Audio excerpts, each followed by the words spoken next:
5 seconds. 4, 3, 2, 1. Start.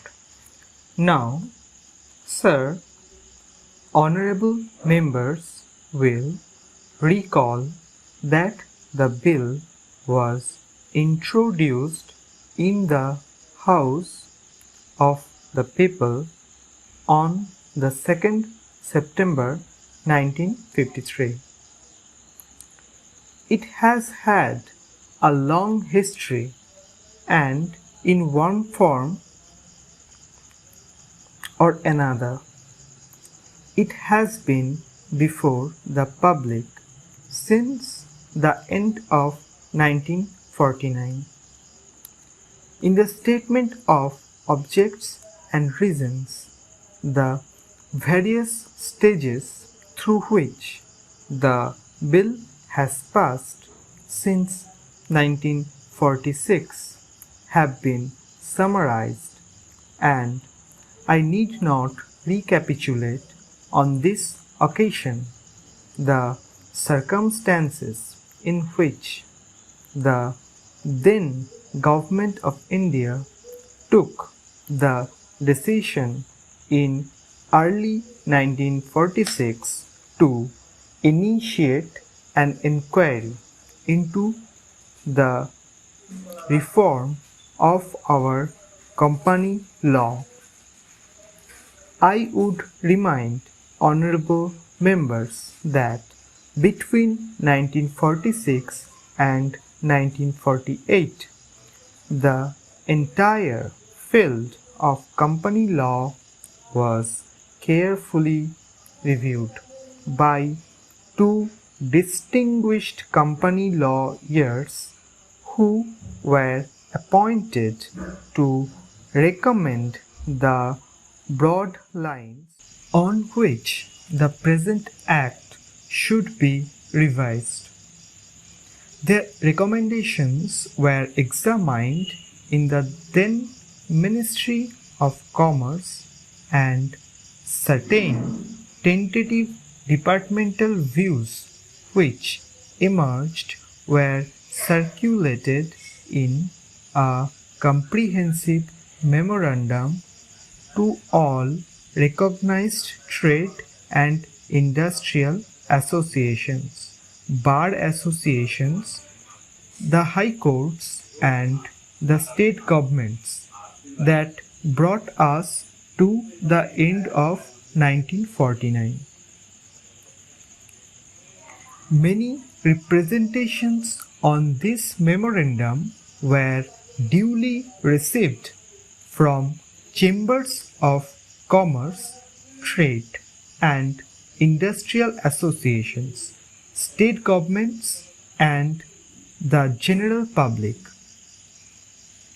At the end of 1950, the Government of India appointed a committee under the chairmanship of Sri Bhabha to go into the entire question of the revision of the Companies Act, with particular reference to its bearing on the development of trade and industry in this country.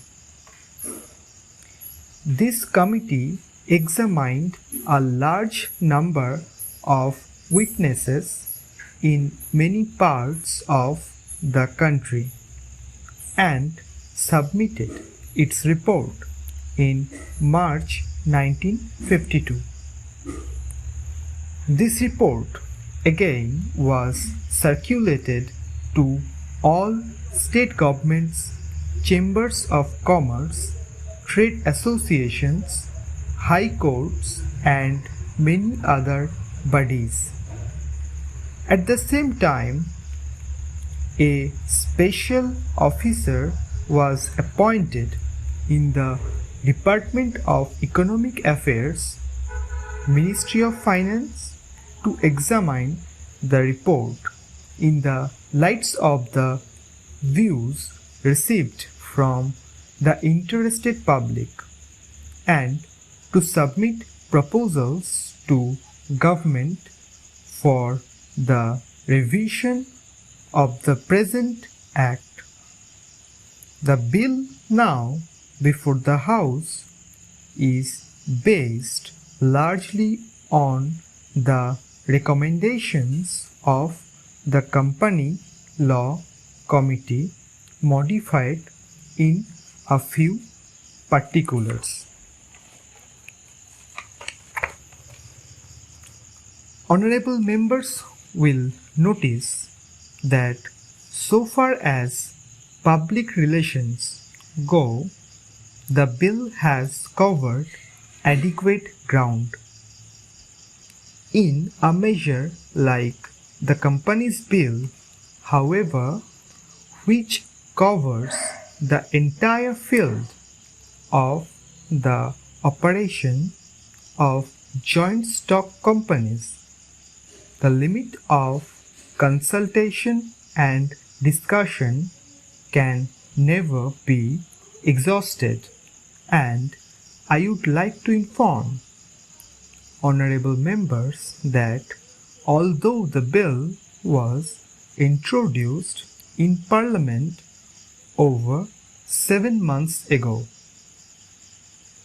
our officers have been engaged throughout this period in further studies and informal discussions with the interests concerned, and on occasions I have also participated in such discussions. I have also given some further thought to some of the issues arising out of the bill, and I propose at the appropriate stage to bring before the Select Committee and changes in the provisions of the bill which seems to me to be worthy of consideration in the lights of this further examination. No honorable members will have noticed that the bill contains 6 clauses and 12 schedules. I think it is probably one of the longest legislative measures in recent legislative history, but its size might be regarded as misleading unless I make a few comments. This bill is both, one must remember, a consolidating and amending measure. As mentioned in the statement of objects and reasons, this is the first opportunity which has occurred since 1923 for the consolidation of the Companies Act. Advantages has been taken of this opportunity to redraft several long and complicated sections in the present Act, which have been split up into a large number of clauses.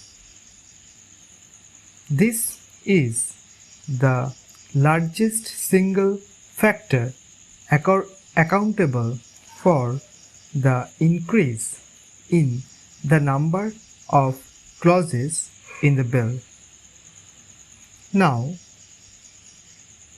new clauses embodying substantial changes in the present law would hardly constitute more than a small fraction of the bill.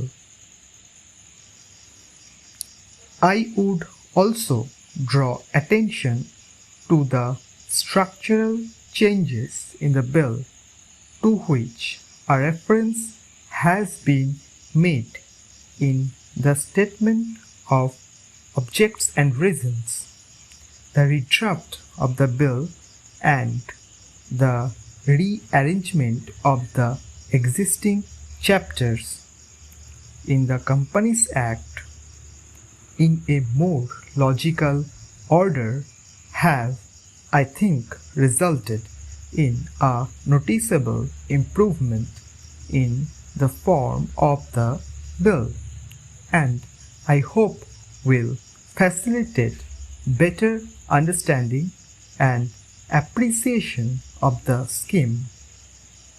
I wish that the Act, which came into effect long ago, was implemented properly.